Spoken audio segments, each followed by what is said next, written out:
ज्ञान कक्षा 10 अध्याय 3 धातु एवं अधातु। ठीक है, पहला टॉपिक है धातु। तो धातु किसे बोलेंगे? देखो इसी एग्जांपल में पहले iron, copper, aluminium, magnesium, sodium, lead, zinc.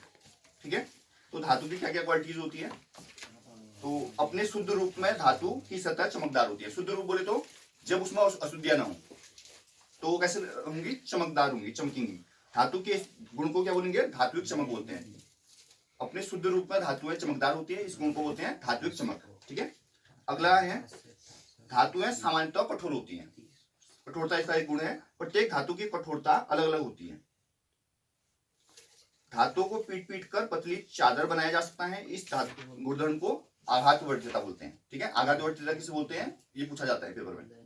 यहाँ आघातवर्तीयता और तन्यता को समझाइए, ऐसा पूछा जाता है। तो अगर हम धातु को पीट पीट कर पतली चादर बनाएंगे तो उसे बोलेंगे आघातवर्तीयता। देखो आघात मतलब चोट करना होता है, आघात कर दिया उसने, आघात करना या प्रहार करना बोलते हैं। आघात करना ना, तो पीट पीट कर तुम आघात ही तो कर रहे हो धातु में, तो उसको पीट पीट कर पतली चादर बना रहे हो तो इसको क्या बोलेंगे? आघातवर्तीयता। और तन्यता किसे बोलेंगे? तन्यता मतलब तानना, खींचना। ठीक है, धातु के पतले तारों के रूप में खींचने की क्षमता को तन्यता कहते हैं। तन्यता मतलब खींचना, आघातवर्तीयता मतलब पीट पीट कर पतली चादर बनाना। सोना सबसे अधिक तन्य धातु है बोलता। ठीक है, सबसे ज्यादा तन्य धातु कौन सी है? सोना। क्यों है सबसे ज्यादा सोना तन्य? क्योंकि 1 ग्राम सोने से 2 किलोमीटर लंबा तार बनाया जा सकता है। 1 ग्राम सोना होगा ना, उससे 2 किलोमीटर लंबा तार बना सकते हो। इतना ज्यादा तन्य है, इतना ज्यादा उसको खींच सकते हो आप। आघातवर्तीयता तथा तन्यता के कारण धातु को हमारी आवश्यकता के अनुसार विभिन्न आकार दिए जा सकते हैं। ठीक है, अगर धातु में आघात करके आप पतली चादर बना सकते हो और तन्यता मतलब खींच सकते हो, तो इसका मतलब बहुत सारे इंस्ट्रूमेंट बना सकते हो, औजार बना सकते हो। आप बनाते हो नहीं बनाते हो? धातुओं के अलग अलग आकार में दे देते हो उनको। अब जो इंपोर्टेंट लाइन है देखो, धातु ऊष्मा की सुचालक होती है। ऊष्मा की सुचालक बोले तो अगर धातु को तुम एक जगह से गर्म करोगे ना, तो वो हीट ट्रांसफर होगी, दूसरा सिरा भी उसका गर्म हो जाएगा। जैसे कि लोहे की एक रॉड होगी, कोई सरिया होगी, एक तरफ गर्म करोगे तो दूसरी तरफ भी क्या होगा? गर्म हो जाता है। होता ही नहीं होता? बताओ। या तवा है आपके घर में, तवा को एक तरफ से गर्म करना तो दूसरी तरफ भी गर्म हो जाएगा वो। ठीक है, इसका गलनांक बहुत अधिक होता है। गलनांक बहुत अधिक होता है मतलब आसानी से गलता नहीं है ये। क्या तुमने ऐसा कभी देखा तवा रखा ऊपर से, आग जलाई नीचे से और तवा भी गल गया? ऐसा नहीं देखा ना। तो इसका मतलब इनका गलनांक क्या होता है? उच्च होता है। गलनांक उच्च नहीं होता तो क्या होता? तवा रखा रोटी पकाने के लिए, तवा ही गल गया। सिल्वर तथा कॉपर ऊष्मा के सबसे अच्छे चालक हैं। सिल्वर और कॉपर क्या है? सबसे ज्यादा अच्छे चालक हैं ऊष्मा के। इसका मतलब ये है सिल्वर और कॉपर में ऊष्मा जल्दी से ट्रांसफर होती है एक जगह से दूसरी जगह। ठीक है, इसकी तुलना में लेड तथा मरकरी ऊष्मा के कुचालक है। लेड और मरकरी क्या है? ऊष्मा के कुचालक हैं धातुओं में। तो बोलेगा अगर ऐसे धातुओं के नाम बताइए जो ऊष्मा के कुचालक है, तो क्या बोलोगे? लेड और मरकरी ऊष्मा के कुचालक हैं। जिन तार से आपके घर तक बिजली पहुंचती है उन पर पॉलीवाइलिन क्लोराइड पीवीसी की परत चढ़ी होती है, रबड़ की परत चढ़ी होती है। क्यों चढ़ी होती है? इसलिए चढ़ी होती है अगर वो परत नहीं चढ़ाएंगे तो हमको क्या होगा? झटके लग सकते हैं, करंट लग सकते हैं। ठीक है, जो धातुएं कठोर सतह से टकराने पर आवाजें उत्पन्न करते हैं उसे ध्वनिक कहते हैं, या सोनोरस भी बोलते हैं। ठीक है, ध्वनिक मतलब ध्वनि उत्पन्न करेगा। तो धातुएं कठोर सतह से टकराएंगी तो क्या होंगी? ध्वनि उत्पन्न करेंगे, या उसके ऊपर हम कोई कठोर चीज से प्रहार करेंगे तो ये चीजें आ गई है धातु में। अब धातुओं में ऐसा पूछा जाता है कि ऐसी धातु का नाम बताइए जो सामान्य ताप पर द्रवस्था में पाया जाता है। पारा, मरकरी, और उसका सूत्र भी पूछता है तो HG लिखेंगे आप। ठीक है, अब अधातु की बारी आई। तो धातुओं की तुलना में अधातुओं की संख्या कम है पहले तो। ठीक है, अधातुओं के एग्जाम्पल बता देता हूं। Carbon, sulphur, iodine, oxygen, hydrogen. इसमें जो आयोडीन बोला मैंने, ये ऐसी अधातु है जिसमें सिर्फ ऐसी अधातु है जिसमें चमक होती है। अधातुओं में चमक नहीं होती। आयोडीन एक ऐसी अधातु है जिसमें चमक भी होती है। नमक चमकीला होता है नहीं होता? ब्रोमीन ऐसी अधातु है जो द्रव होती है। ठीक है, ऐसा पूछेगा एक ऐसी अधातु का नाम बताइए जो सामान्य ताप में द्रव अवस्था में पाई जाती है, तो क्या बोलोगे? ब्रोमीन। Br एग्जांपल लिखोगे, B कैपिटल रहेगा, R स्मॉल रहेगा। इसके अलावा सारी अधातुएं या तो ठोस हैं या तो क्या है? गैस है। बाकी अधातुएं या तो ठोस होंगी या तो गैस होंगी, एक ब्रोमीन को छोड़ के। अब बोला है मरकरी को छोड़कर सारी धातुएं कमरे के ताप पर ठोस अवस्था में पाई जाती है। तो इसका मतलब मरकरी कैसी अवस्था में? द्रव अवस्था में पाई जाती है। धातुओं का गलनांक अधिक होता है, धातु आसानी से गलते नहीं है। लेकिन गैलियम और सीजियम का गलनांक बहुत कम होता है। लिखो, धातुओं का गलनांक अधिक होता है, लेकिन गैलियम और सीजियम का गलनांक बहुत कम होता है।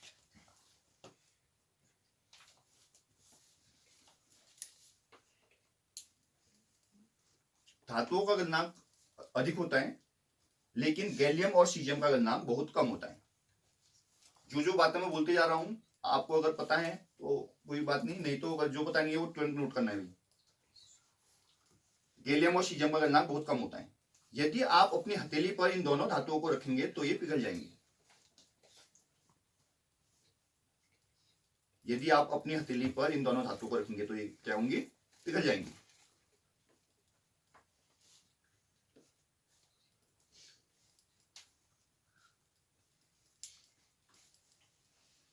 ठीक है, अगला पॉइंट लिखिए, आयोडीन अधातु होते हुए भी चमकीला होता है। आयोडीन ऐसे डिनोट करते हैं इसमें, अधातु होते हुए भी चमकीला होता है।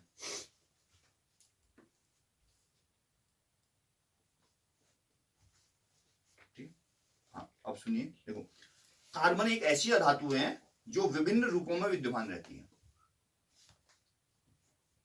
प्रत्येक रूप को अपरूप कहते हैं। कार्बन के बहुत सारे अपरूप होते हैं। ठीक है, हीरा कार्बन का एक अपरूप है। यह सबसे कठोरतम प्राकृतिक पदार्थ है। ठीक है, तो सबसे कठोरतम प्राकृतिक पदार्थ बोलेगा तो क्या लिखोगे? हीरा। इसका गलनांक तथा क्वथनांक बहुत अधिक होता है। यह आसानी से गलता नहीं है, और क्वथनांक मतलब बोलना। कार्बन का एक अन्य अपरूप ग्रेफाइट विद्युत का सुचालक है। देखो, ऐसा पूछा जाएगा, एक ऐसी अधातु का नाम बताइए जो विद्युत की सुचालक है, तो लिख लीजिए आप, ग्रेफाइट विद्युत का सुचालक है। ग्रेफाइट मतलब ये आपकी पेंसिल होती है ना, पेंसिल के अंदर जो ब्लैक ब्लैक दिखता है वो ग्रेफाइट की बनी होती है। उसको अगर आप स्विच के अंदर लगाएंगे और बटन ऑन कर देंगे तो करंट फ्लो होगा। ठीक है, लिखिए आपने, ग्रेफाइट विद्युत का सुचालक है। वह क्षारीय धातुएं जैसे कि लिथियम, सोडियम, पोटेशियम है, इतनी मुलायम होती हैं कि इनको आप चाकू से भी काट सकते हो। इनका घनत्व तथा गलनांक कम होता है, मतलब आसानी से मतलब ये गल जाती है।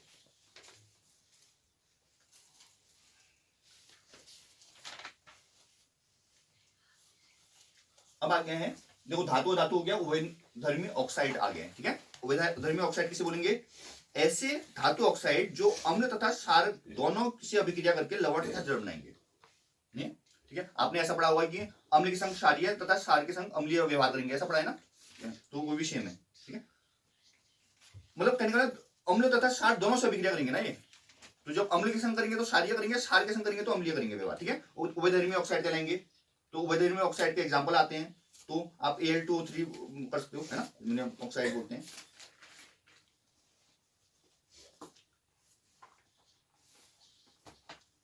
अधिकांश धातु ऑक्साइड जल में घुलनशील होते हैं, लेकिन इनमें से कुछ जल के घुलकर क्षार प्रदान करते हैं।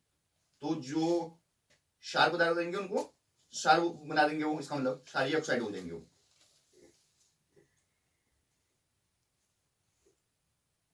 अब बोला, देखो, पोटेशियम तथा सोडियम जैसी कुछ धातुएं इतनी तेजी से अभिक्रिया करती हैं कि खुले में रखने पर आग पकड़ लेती है।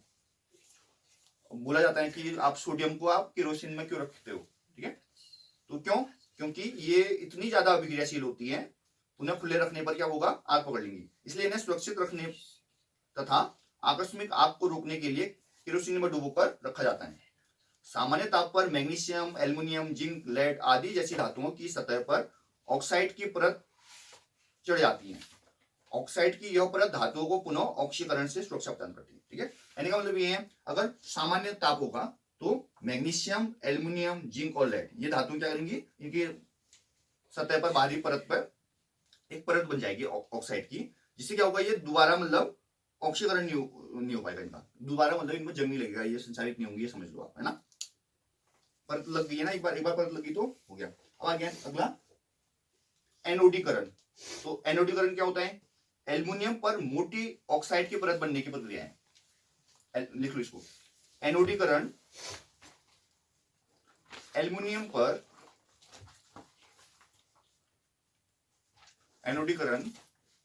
पर मोटी ऑक्साइड की परत बनाने की प्रक्रिया है।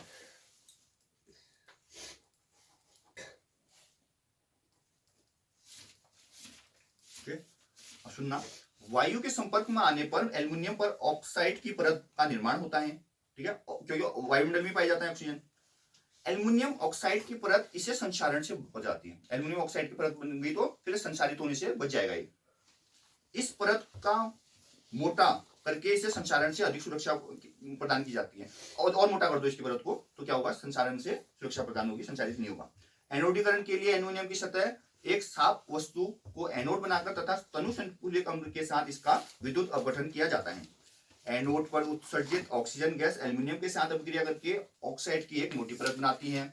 इस ऑक्साइड की परत को आसानी से रंग कर एल्युमिनियम की आकर्षक वस्तु बनाया जा सकता है। मतलब कहने वालों में अब बन गया, उसके बाद से कलर कर लो आप, ठीक है, क्योंकि अब परत बनेगी तो हो सकता है आपके दिखने में मतलब उतना आकर्षक न लगे, क्योंकि बाहर से वो लेयर बन गई है उसकी, जंग जैसा दिखेगा आपको, क्या फायदा। तो उसको बाहर से कर दो आप पेंट तो आकर्षक बन जाएगा।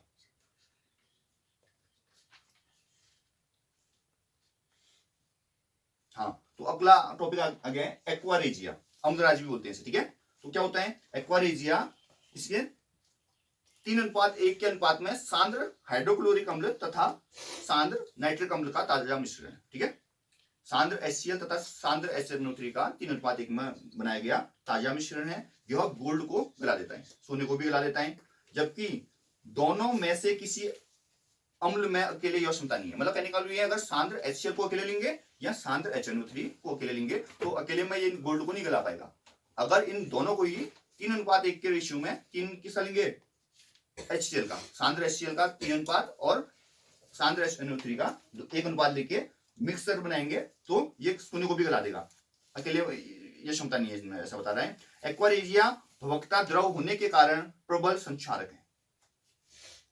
यह उन अभिकर्मकों में से एक है जो गोल्ड एवं प्लेटिनम को गलाने में समर्थ होते हैं, ठीक है।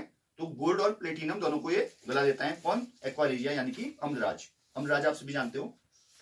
अब आ गया इंपोर्टेंट संक्रियता श्रेणी।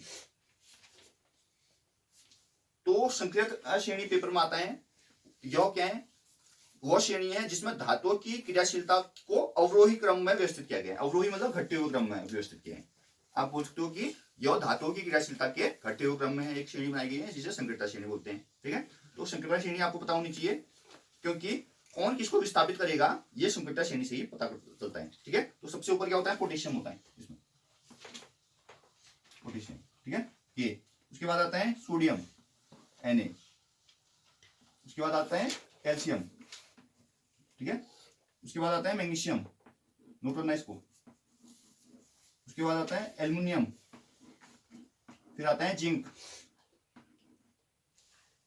फिर आता है आयरन, लेड,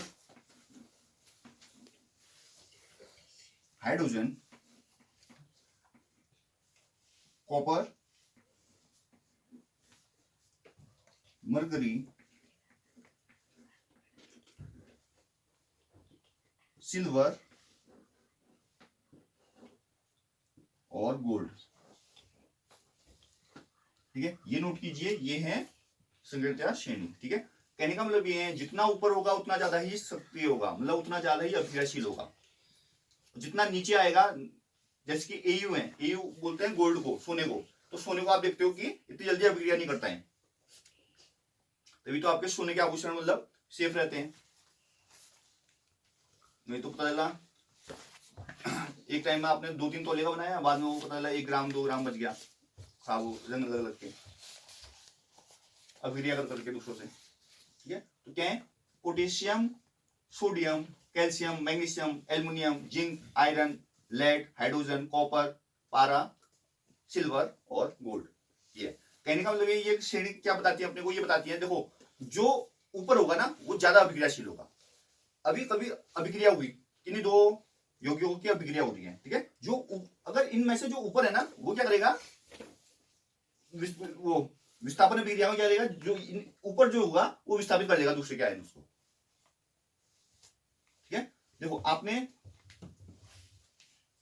पढ़ा था Zn plus H2SO4, ZnSO4 plus H2 हो रहा था, क्यों, Zn ऊपर है, देखो Zn प्लस हाइड्रोजन देखो यहाँ पर है H2SO4, तो Zn की अभिक्रियाशीलता ज्यादा है, वो ज्यादा अभिक्रियाशील है, तो Zn विस्थापित कर दे रहे हैं SO4 को, हाइड्रोजन बेचारा अकेला छोड़ देता है, समझ लो। तो जितना ऊपर है उतना ज्यादा अभिक्रियाशील है, समझ लो। ये तो इसमें जो सबसे ज्यादा अभिक्रियाशील ऊपर वाले होते हैं, बीच वाले मध्य वाले होते हैं, सबसे कम अभिक्रियाशील नीचे वाले होते हैं, ऐसा बोल सकते हो आप।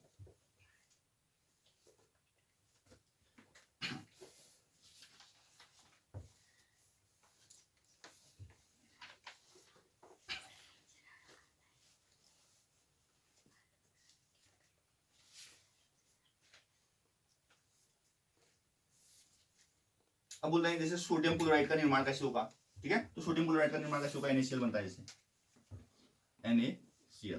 तो इसके लिए आपको क्या अपना होना चाहिए, Na बताना चाहिए। Na का परमाणु क्रमांक होता है भाई 11 है। तो बोरबरी का नियम क्या बोलेगा अपने को, पहले कोष में 8 2 इलेक्ट्रॉन, दूसरे में 8, तीसरे में 1। बोरबरी का नियम बोलता है 2n² के अकॉर्डिंग इलेक्ट्रॉन जाएंगे कोषों में, ठीक है। तो पहले कोष में 2 आएंगे, दूसरे में 8 आएंगे, तीसरे में अब 1 ही बचा है तो 1 आएगा, ठीक है। क्लोरीन आ गए हैं, क्लोरीन का परमाणु क्रमांक होता है 17, क्या होगा 2 8 7 हो जाएगा, तीसरे में 7 बचे हैं बस। अब क्या हो रहा है देखो, इसके पास 7 इलेक्ट्रॉन है, अगर 1 इलेक्ट्रॉन मिल जाएगा तो ये 8 हो गया, इसका कोष हो जाएगा पूरा। उसके पास 1 इलेक्ट्रॉन है बाई कोष में, तो अगर वो 1 इलेक्ट्रॉन दे देगा तो उसका जो कोष है वो पूरा हो जाएगा। देखो 2 8 में कंप्लीट होगा। जो ये तत्व होते हैं ना, ये अपने कोष पूरा करने की कोशिश करते हैं, समझ में आया। तो सोडियम क्या करेगा, यहाँ पर सोडियम यहाँ बैठा हुआ है, जिसका 1 इलेक्ट्रॉन यहाँ बैठा हुआ है, ठीक है। और ये क्लोरीन है जिसके पास 7 इलेक्ट्रॉन है बाहर, मान लेते हैं 1 ये है, दूसरा ये है, तीसरा ये है, चौथा ये है, पांचवा ये है, छठा ये, क्लियर है। तो क्या करेगा ये, जो 7वां इलेक्ट्रॉन यहाँ पर है, इसका 1 इलेक्ट्रॉन यहाँ ले लेगा, समझ में आया। तो क्या हो जाएगा, जैसी सोडियम ने इसको 1 इलेक्ट्रॉन दिया तो सोडियम क्या हो जाएगा, Na पॉजिटिव हो जाएगा, क्योंकि जो देता है वो प्लस में आ जाता है।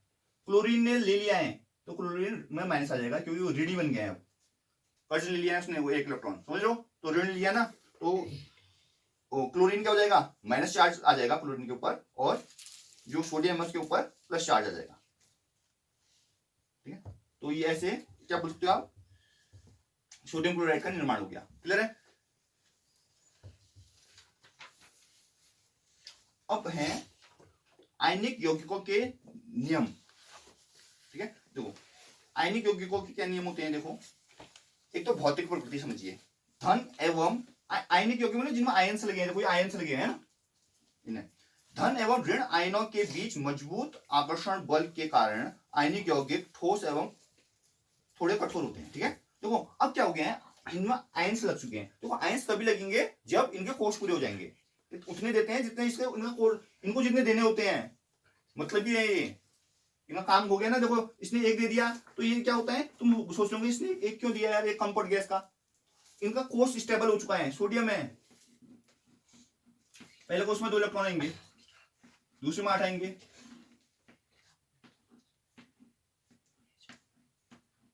ठीक है, 8 आगे, तीसरा दे दिया है तो कोष पूरे हो गए, घर पूरा इसका, समझ लो।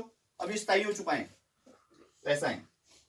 ऐसे क्लोरीन के साथ में 1 आ गया है तो तीसरा कोष भी 8 हो गए उसके, तो स्थायी हो गए हैं, समझ में आया। तो क्या होंगे, मजबूत आकर्षण बल होगा इनके बीच में। ये यौगिक सामान्यतः भंगुर होते हैं तथा दाब डालने पर टुकड़ों में टूट जाते हैं, मतलब जैसे अधातु में भंगुर होती है, आसानी से टूट जाती है, वैसे ये भी आयनिक यौगिक भी टूट जाते हैं। गलनांक एवं क्वथनांक है, आयनिक यौगिकों का गलनांक एवं क्वथनांक बहुत अधिक होता है, आसानी से न गलते हैं न वो होते हैं, उगलते हैं, ठीक है। क्योंकि मजबूत अंतर आयनिक आकर्षणों को जोड़ने के लिए ऊर्जा की पर्याप्त मात्रा की आवश्यकता होती है, ठीक है। तो मजबूती से एक दूसरे के जुड़े हुए हैं, ठीक है, क्योंकि उसने उसकी मजबूरी में साथ दिया हुआ है, तो जुड़े हुए हैं, बंद बना हुआ है, तो क्या होगा, आसानी से आप इसको तोड़ नहीं सकते हो। घुलनशीलता, वैद्युत संयोजकता यौगिक सामान्य जल में घुलनशील तथा केरोसिन, पेट्रोल आदि जैसे विलायकों में अविलेय होते हैं, ठीक है। मतलब कहने का मतलब ये जल में तो घुल जाएंगे पर केरोसिन और पेट्रोल में नहीं घुलेंगे। विद्युत चालकता, किसी विलयन में विद्युत के चालन के लिए आवश्यक कणों की गतिशीलता आवश्यक है। देखो विद्युत का चालन तभी होगा जब उसमें क्या होगा, आवेश क्या होंगे, मूवमेंट होंगे, इलेक्ट्रॉन मूवमेंट करेंगे, ठीक है। आयनिक यौगिकों के जलीय विलयन में आयन उपस्थित रहते हैं, चार्ज है ऊपर से। जब विलयन में विद्युत धारा प्रवाहित की जाती है तो यह आयन विपरीत इलेक्ट्रोड की ओर गमन करते हैं। ठोस अवस्था में आयनिक यौगिक विद्युत का चालन नहीं करते हैं, याद रखना, ठोस अवस्था में नहीं करते हैं। हमने पहले भी पढ़ा था ये कि जो शुष्क HCl है उसमें विद्युत का चालन क्यों नहीं होता, क्योंकि उसमें जल की H पॉजिटिव आयन नहीं पाए जाते हैं, हमने पढ़ा था ना। हाँ, तो यही यहाँ भी आ रहे हैं। तो ठोस अवस्था में आयनिक यौगिक विद्युत का चालन नहीं करते हैं, क्योंकि ठोस अवस्था में दृढ़ संरचना के कारण आयनों की गति संभव नहीं होती है, लेकिन आयनिक यौगिक गलित अवस्था में विद्युत का चालन करेंगे। गलित अवस्था लिक्विड फॉर्म में जमेंगे तो, क्योंकि द्रव आ गए हैं उसमें, क्योंकि गलित अवस्था में विपरीत आवेश वाले आयनों के मध्य स्थित वैद्युत आकर्षण बल ऊष्मा के कारण कमजोर पड़ जाता है, इसलिए आयन स्वतंत्र रूप से गमन करते हैं एवं विद्युत का चालन हो जाता है। अब आ गया अगला टॉपिक, खनिज एस्क व गैंग। ठीक है, तो पृथ्वी की भूपट्टी धातु का मुख्य स्रोत है, जो पृथ्वी में पाए जाएंगे सारे धातु हैं। समुद्री जल में भी सोडियम क्लोराइड, मैग्नीशियम क्लोराइड आदि जैसे कुछ विलेय लवण उपस्थित होते हैं। पृथ्वी की भूपट्टी में प्राकृतिक रूप से पाए जाने वाले तत्वों या यौगिकों को खनिज बोलते हैं। खनिज किसको बोलेंगे? देखो, पृथ्वी की भूपट्टी में प्राकृतिक रूप से पाए जाने वाले, प्रकृति की भूपट्टी में प्राकृतिक रूप से पाए जाने वाले तत्वों या यौगिकों को खनिज कहते हैं।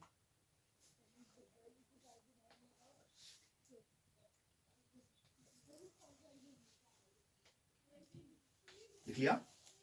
पृथ्वी की भूपट्टी में प्राकृतिक रूप से पाए जाने वाले तत्वों या यौगिकों को खनिज कहते हैं।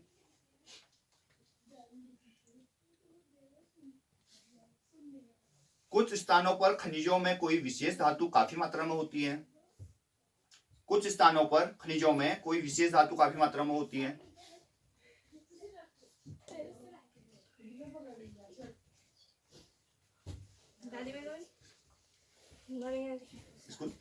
स्कूल छुट्टी, उससे पूछ लो, उसको पूरी इन्फॉर्मेशन क्या स्कूल है आज।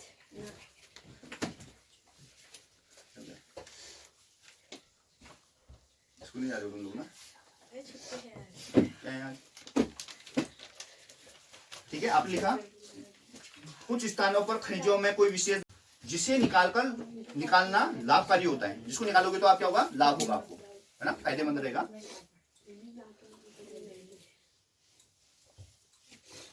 इन खनिजों को अयस्क कहते हैं। इन खनिजों को क्या बोलेंगे? अयस्क। दोबारा रिपीट कर रहा हूं, कुछ स्थानों पर खनिजों में कोई विशेष धातु काफी मात्रा में होती है, जिसे निकालना लाभकारी होता है। इन खनिजों को अयस्क कहते हैं। अब समझना क्या बोल रहा हूं। देखो, पृथ्वी की भूपट्टी में, है ना, पृथ्वी की सतह में या प्राकृतिक रूप से पाए जाने वाले तत्वों या यौगिकों को खनिज बोलेंगे। खनिज किसे बोलेंगे? जो पृथ्वी की भूपट्टी में प्राकृतिक रूप से पाए जाएंगे उन्हें खनिज बोलेंगे। अब कुछ खनिजों में क्या होता है, कोई भी धातु अधिक मात्रा में पाई जाती है, जिनको निकालना लाभकारी होता है, उन्हें क्या बोलेंगे? अयस्क बोलेंगे। अयस्क किसे बोलेंगे? मतलब खनिजों में जो अधिक मात्रा में पाई जाएगा कोई धातु, तो उसे क्या बोलेंगे? अपन अयस्क बोलेंगे। जिसको निकालना हमारे लिए क्या होगा? लाभकारी होगा, इसे अयस्क बोलते हैं। ठीक है, अब क्या है, संकृत्या श्रेणी में नीचे आने वाली धातुएं सबसे कम अभिक्रियाशील होती है। देखो नीचे जो है ये क्या होंगे? कम अभिक्रियाशील होंगे। ये स्वतंत्र अवस्था में पाई जाती है। तो पूछा जाता है एग्जाम में, किन्हीं दो ऐसी धातुओं का नाम बताइए जो प्रकृति में स्वतंत्र अवस्था में पाई जाती है। तो सोना चांदी लिखते हो आप, ये सोना आ गया, चांदी आ गया। ठीक है, उदाहरण के लिए सोना, चांदी, प्लेटिनम, कॉपर। ठीक है, ये क्या है? स्वतंत्र अवस्था में पाई जाती है। कॉपर एवं सिल्वर अपने सल्फाइड या ऑक्साइड के अयस्क के रूप में संयुक्त अवस्था में पाए जाते हैं। तो संकृत्या श्रेणी में ऊपर की धातु है, क्या बोल रहे हैं? एल्युमिनियम तक की धातु बोल रहे हैं। ये ऊपर की धातु जो है इतनी अधिक अभिक्रियाशील होती है कि ये कभी भी स्वतंत्र रूप में नहीं पाई जाएंगी। ये कभी भी स्वतंत्र अवस्था में नहीं पाई जाएंगी। भाई जो ऊपर की धातु है, समझ में आया? क्यों? क्योंकि बहुत ज्यादा अभिक्रियाशील है। जैसे इनको खुले में छोड़ोगे अभिक्रिया कर देंगी। समझो, ये जेलागो बेटी रूनी अभिक्रियाशील है बहुत ज्यादा। ठीक है, तो जैसे इनको स्वतंत्र अवस्था में छोड़ेंगे आप, ये अभिक्रिया कर देंगे दूसरे संग में। और मध्य की धातु है जिंक से, देखो ये तीन जो है मध्य की धातु है, तो हाइड्रोजन से ऊपर की धातुओं को नॉर्मली बांटा गया है इन्होंने। तो ये क्या होती है? इनको मध्यम अभिक्रियाशील होती है। पृथ्वी की भूपट्टी में मुख्य ऑक्साइड, सल्फाइड या कार्बोनेट के रूप में ये पाई जाएंगे, ऐसा बता रहे हैं। अब मैंने इसमें टॉपिक रह गया है, गैंग रह गया है। ठीक है, गैंग क्या होती है? अशुद्धियां होती है, जिससे शुद्ध धातुओं प्राप्त करने के लिए क्या करते हैं अपन? अशुद्धियों को हटाते हैं ना, पृथ्वी से खनित अयस्कों में, और पृथ्वी से आप खनन करोगे तो क्या होगा, अयस्क प्राप्त होंगे आपको। उसमें अशुद्धियां होती हैं, मिट्टी हो सकती है, रेत हो सकती है, कई अशुद्धियां हो सकती हैं, जिन्हें क्या बोलते हैं, गैंग बोलेंगे आप। गैंग किसे बोलेंगे, पृथ्वी से खनित अयस्कों में मिट्टी, रेत आदि जैसी कई अशुद्धियां होती हैं, जिन्हें गैंग बोलेंगे। नोट कर लीजिए, पृथ्वी से खनित अयस्कों में आता है ये, खनिज अयस्क और गैंग पूछता है। पृथ्वी से खनित अयस्कों में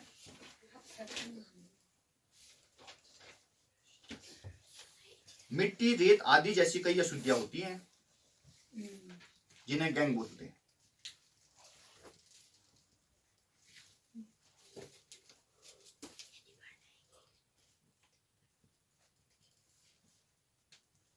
ठीक है,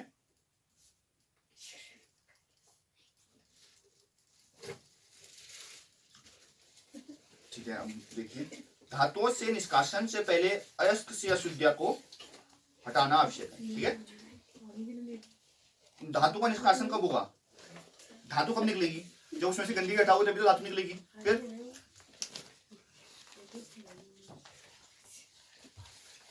जैसा तुम जमीन से भी आलू खोदते हो, तो आलू खोदा तो मिट्टी की भी जमीन रहेगी, मिट्टी हटाओगे ना, उसकी सफाई करोगे उससे।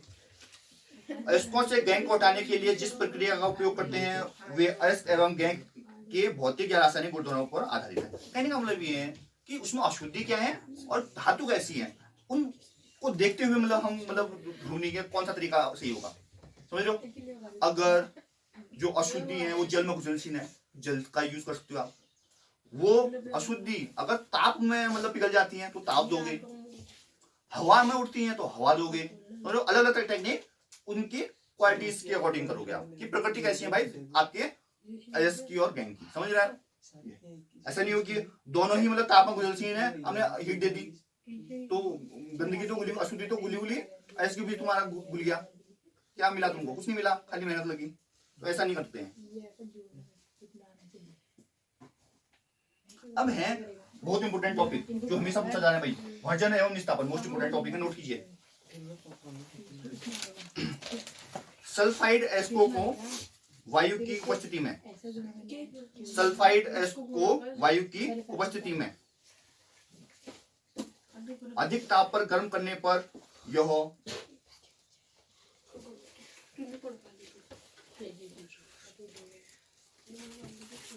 सल्फाइड एस्क को वायु की उपस्थिति में अधिक ताप पर गर्म करने पर यह ऑक्साइड में परिवर्तित हो जाता है।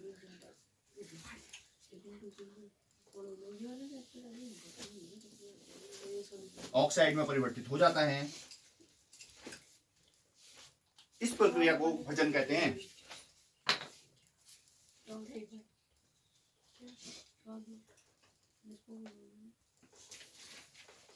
ठीक है, दोबारा बोल रहा हूं, सल्फाइड एस्क को वायु की उपस्थिति में अधिक ताप पर गर्म करने पर ऑक्साइड में परिवर्तित हो जाता है। ठीक है, क्या बोल रहे हैं, सल्फाइड एस्क बोल रहे हैं, तो सल्फाइड एस्क ले लेते हैं जिसमें सल्फर होगा, जैसे जिंक सल्फाइड ले लिया, सल्फाइड एस्क हो गया। ठीक है, और वायु की उपस्थिति बोल रहे हैं तो इसमें ले लो वायु,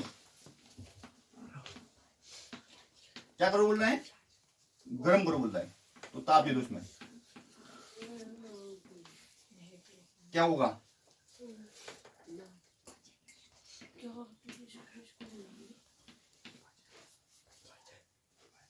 नोट कीजिए रिएक्शन को, भर्जन की रिएक्शन है।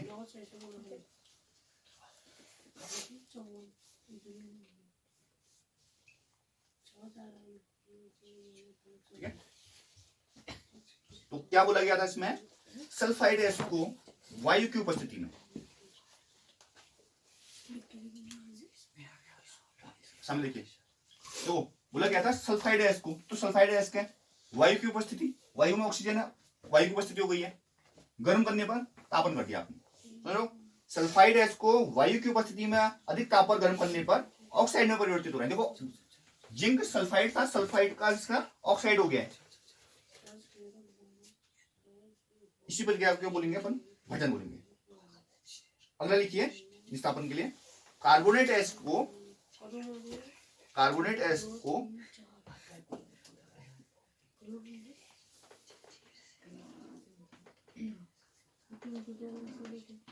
कार्बोनेट एस्क को सीमित वायु में अधिक ताप पर गर्म करने से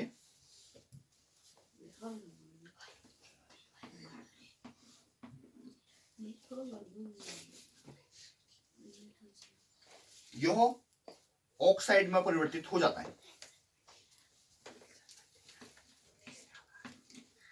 यह ऑक्साइड में परिवर्तित हो जाता है। इस प्रक्रिया को निस्तापन कहा जाता है।